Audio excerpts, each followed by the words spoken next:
vezetésén. Én vittem a koporsót. Hozhatok egy csésze kávét, mielőtt választanának? Úgy sem maradunk sokáig. Egy kávé megteszi.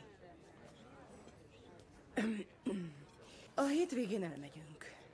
Dicknek van egy barátja Még egy szó Mobile-ban, arról akivel a talán... tetőládáról. Én felállok, és itt hagylak a tőle kapott vadonatúj rongyaiban. Azt hittem, végre normálisan beszélhetünk. A hátam mögött kavarod a szart. A városban mindenki komplett hülyének néz. Ebben mi a normális? Még nem érzem magam öregnek. Veled viszont az vagyok. Fél lábbal már a sírban. Láttam anyámmal mi lett. Hát én azt nem várom meg. Én még élni akarok. És ha jól értem, vele akarsz élni. Nézd, Rose.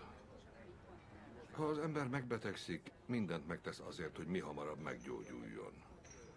A házasságunk is csak megbetegedett. Ne papuljít nekem.